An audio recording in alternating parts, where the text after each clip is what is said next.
Hello friends, स्वागत है आपका लिंकिंग वर्ल्ड में। तो आज के इस वीडियोस में हम लोग खास करके देखने वाले हैं इनोवाना थिंक लैब लिमिटेड के बारे में। एंड इस स्टॉक को इसलिए पिक किया गया क्योंकि ये काफ़ी ट्रेंडिंग में रही है। पिछले 2 हफ्ते से ये स्टॉक्स काफ़ी ट्रेंडिंग कर रही है।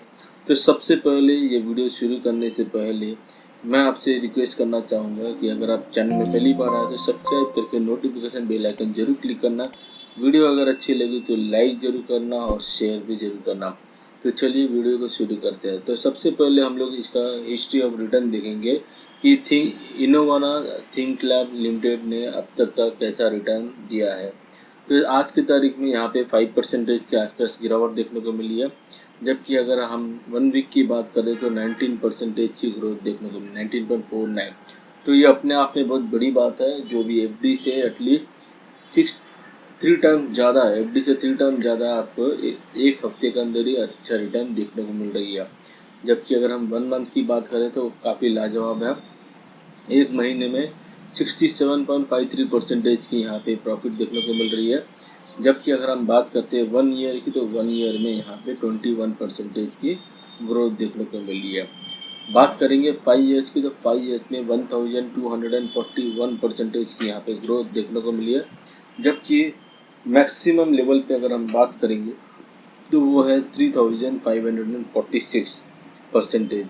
तो यहाँ पे आप देख सकते हो फ्रेंड्स कि ये कंपनी दिसंबर 11 2017 में स्टार्टिंग हुई थी। तो 2017 से लेके अब तक अगर माना जाए अब तो 8 साल हो गया। 8 साल में आपको 3546% रिटर्न देना अपने आप में एक बहुत बड़ी बात होती है। फिर भी इनकी परफॉर्मेंस की बात करें तो परफॉर्मेंस में यहाँ पे एवरेज बता रही है। ठीक है, price return has been average, nothing exciting. Valuation बोलेंगे तो काफ़ी हाई है, ओवर वैल्यूड है वर्सेस मार्केट एवरेज। ग्रोथ के मामले में एवरेज है, financial growth has been moderate for the few years. Profitability अगर देखा जाएगा तो काफ़ी हाई है, showing a good sign and profitability and efficiency. मतलब प्रॉफिट के मामले में एफिशिएंसी है, वो हम लोग बाद में फंडामेंटल्स में चेक करने वाले ये सारी चीज़ें।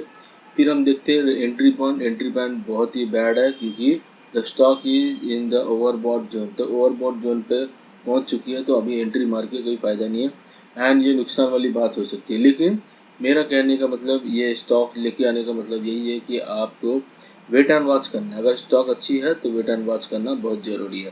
तो इसके लिए हम लोग इसकी स्टडी कर रहे हैं। रेड फ्लैग में देखेंगे तो एवरेज है, the stock has a moderate number of red flag. कई बार वो रेड फ्लैग में आए हैं किसी कारण की वजह से, जब इसको सेबी की तरफ से उनका कुछ गाइडलाइंस फॉलो नहीं होती तो ये रेड फ्लैग में आ जाती है। तो एनीवे हम लोग देखते हैं इनोवाना थिंक लैब लिमिटेड की कुछ फंडामेंटल। हालांकि कंपनी बहुत स्मॉल कैप कंपनी है, दैट इज मार्केट कैप देखेंगे तो 1216 करोड़ की है। जबकि अगर हम इसकी करंट प्राइस की बात करें तो करंट प्राइस है 593 एंड वो है 650 के बहुत ही करीब है।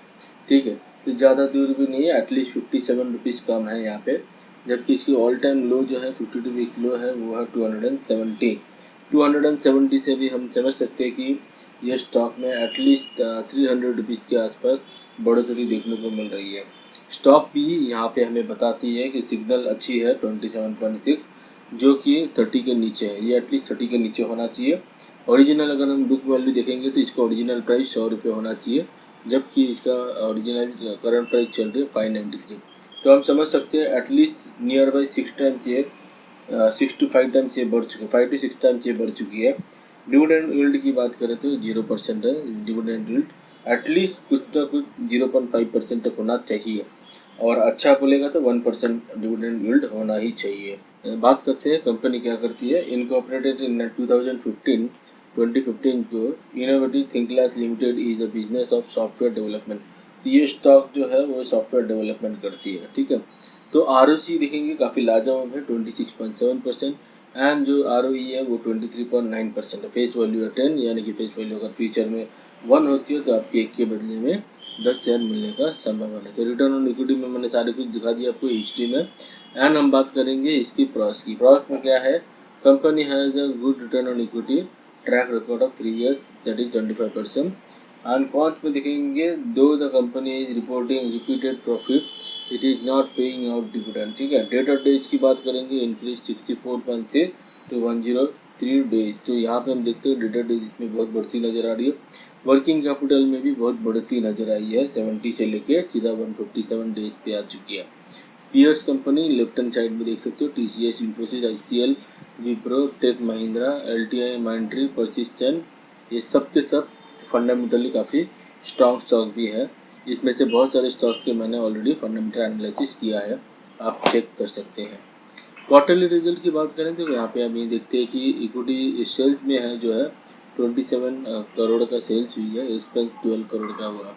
बात करेंगे इसकी नेट प्रॉफिट की। नेट प्रॉफिट में कहीं पे भी आपको नेगेटिव देखने को नहीं मिलेगी। क्वार्टरली में नेट प्रॉफिट काफ़ी बेहतरीन परफॉर्म कर रही है। प्रॉफिट एंड लॉस की बात करेंगे तो यहाँ पे भी कहीं पे भी नेगेटिव देखने को नहीं मिली है। हालांकि 2017 में सिर्फ 1 करोड़ का प्रॉफिट था, अभी ये 45 करोड़ का प्रॉफिट तक पहुँच चुकी है, यानी कि अपने आप में ग्रोथ अच्छी पैटर्न में दिखाई है।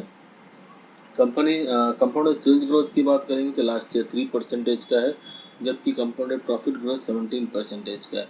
स्टॉक प्राइस CAGR की बात करेंगे तो 22% है। इक्विटी जो है रिटर्न ऑन इक्विटी 24% है। बैलेंस शीट में बात करें तो बैलेंस शीट यहाँ पे हम देखते हैं 2017 में बहुत ही कम कैपिटल था, इक्विटी कैपिटल, अब 20 करोड़ का इक्विटी कैपिटल है।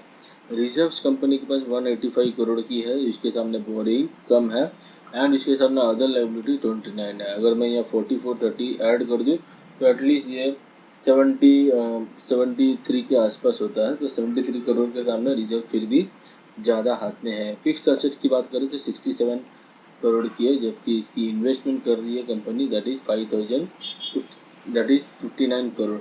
अदर एसेट्स की बात करें तो 149 करोड़ की कर रही है।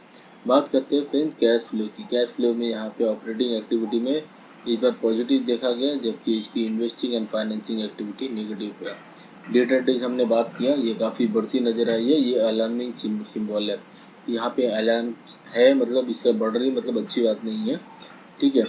शेयर होल्डिंग पैटर्न्स की बात करेंगे तो यहाँ पे जो प्रमोटर्स है लगातार कायम है, अच्छे परफॉर्म कर रही है, कहीं पे भी प्रमोटर सेल आउट कर रही है ऐसा देखने को नहीं आ रही है। फॉरेन इन्वेस्टमेंट की बात करेंगे तो बहुत ही हल्का फुल्का सा इन्वेस्टमेंट है, 0.37%। डोमेस्टिक इन्वेस्टमेंट का भी बहुत ही कम है, दैट इज 0.17%। जबकि पब्लिक की बात करें तो 26.22% है। तो ओवरऑल अगर मेरे हिसाब से पूछोगे तो इनोवा थिंकेबल लिमिटेड से तो क्या प्रॉब्लम क्या है, तो यहाँ पे सिर्फ एक ही चीज़ मुझे नज़र आई है, वो है डिविडेंड यील्ड नंबर 1 पर है, जो कि एटलीस्ट 1% होना ही चाहिए, तो आप लॉन्ग टर्म के लिए इसमें निवेश कर सकते हो। एंड जो दूसरी चीज़ है जो डेटर डेज है उसमें काफ़ी ज़्यादा बढ़ती नज़र आ रही है। कॉन्स में जो और एक चीज़ देखेंगे वर्किंग कैपिटल भी काफ़ी ज़्यादा बढ़ती नज़र आ रही है, ठीक है। यहाँ पे एक और बात बता रही है कि दो the company is reporting a repeated profit it is not paying out dividend. Dividend देना कंपलसरी होना चाहिए, क्योंकि ये लोग अच्छा खासा प्रॉफिट कमा रही है, तो प्रॉफिट पे शेयर होल्डर्स को डिविडेंड देना भी चाहिए। दूसरी बात है डेटर डेज को यहाँ पे डिक्रीज करना पड़ेगा, वर्किंग कैपिटल जो है उसको भी यहाँ पे डिक्रीज करना पड़ेगा। तो ये 3 इशू इस कंपनी में खड़ी है। आपके हिसाब से और क्या क्या हो सकता है वो आप हमें कमेंट सेक्शन में ज़रूर बता सकते हैं। उम्मीद करता हूँ ये छोटी सी वीडियो आपकी अच्छी लगी तो कृपया करके लाइक करना ना भूलें और शेयर करना भी ना भूलें, और अगर चैनल में पहली बार है तो सब्सक्राइब करके नोटिफिकेशन बेल आइकन जरूर क्लिक कीजिएगा। मिलते हैं अगली वीडियो में, तब तक के लिए धन्यवाद। जय हिंद।